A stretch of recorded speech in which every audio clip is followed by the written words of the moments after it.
మహాదేవుడును మన రక్షకుడు అయినటువంటి యేసుక్రీస్తు నామమున మీ అందరికీ నా యొక్క హృదయపూర్వక వందనములు శుభములు తెలియజేస్తున్నాను. బైబిల్ యొక్క సిద్ధాంతం ఏమిటన్నట్లయితే దుష్ట శిక్షణ శిష్ట రక్షణ కాదు. దుష్టులందరినీ చంపి మంచివారందరూ కాపాడము బైబిల్ విధానం కాదు. బైబిల్ విధానం ఏంటన్నట్లయితే దుష్టుడు మార్పు చెందాలి, మంచివాడుగా మారాలి.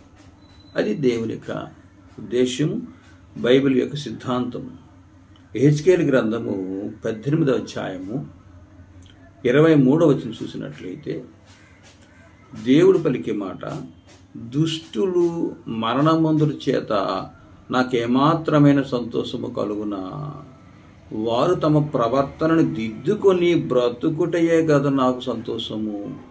ఇదే ప్రభువగు యెహోవా వాక్కు. ప్రభువగు యెహోవా పలికిన మాట, దేవుడు పలికిన మాట. దుష్టుడు మరణమందడము అంటే శిక్షించబడ్డము, నశించిపోవడము నాకు సంతోషం కాదు. వారు తమ ప్రవర్తన దిద్దుకొని బ్రతకాలనేది దేవుని చిత్తం.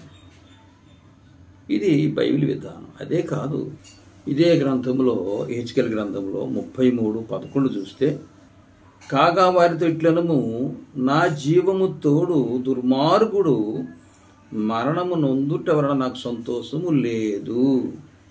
దుర్మార్గుడు తన దుర్మార్గత నుండి మరలి బ్రతుకుట వలన నాకు సంతోషము కలుగును.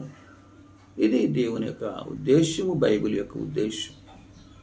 ఎంత దుర్మార్గుడైనా ఎంత నీచుడైనా మారాలని, మార్పు చెందాలని, నీతిమంతుడిగా మారాలని దేవుని చిత్తం. చాలామంది పాపలను క్షమించడం అంటే పాపముతో ఉంటే క్షమించడం అనుకుంటున్నారు. పాపముతో ఉంటే క్షమించాడు. పాపము నుంచి విడుదల పొందాలని ప్రభువైన యేసుక్రీస్తు లోకానికి వచ్చి తన ప్రాణం పెట్టాడు. పాపులు మారాలి, పరిశుద్ధులు అవ్వాలి. దుష్టుడు మారాలి, నీతిమంతుడు అవ్వాలి. దుష్టుడు కాబట్టి చంపే అనేది దేవుని చిత్తం కాదు.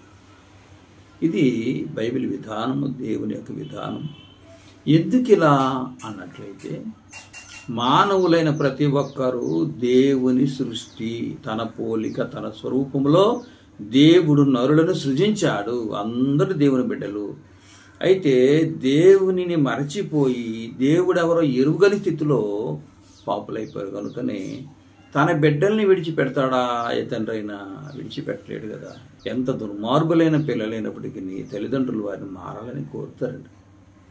నిజమైన దేవుడు, నిజమైన తండ్రి కనుకనే ఆయన కోరిక, ఆయన ఉద్దేశం, ఆయన చిత్తం, ఆయన ఆశ ఇది. కాబట్టి నిజమైన దేవుడు, నిజమైన తండ్రి తన ప్రేమను అర్థం చేసుకోవాలని, ఆయన చెంతకు రావాలని, ప్రతి ఒక్కరూ దుర్మార్గత నుంచి మరలి మంచివారుగా మారాలని మనం ఆశిద్దాం. అందరికీ వందనములు. దేవుడు మిమ్మల్ని దీవించుగాక. ఆమేన్.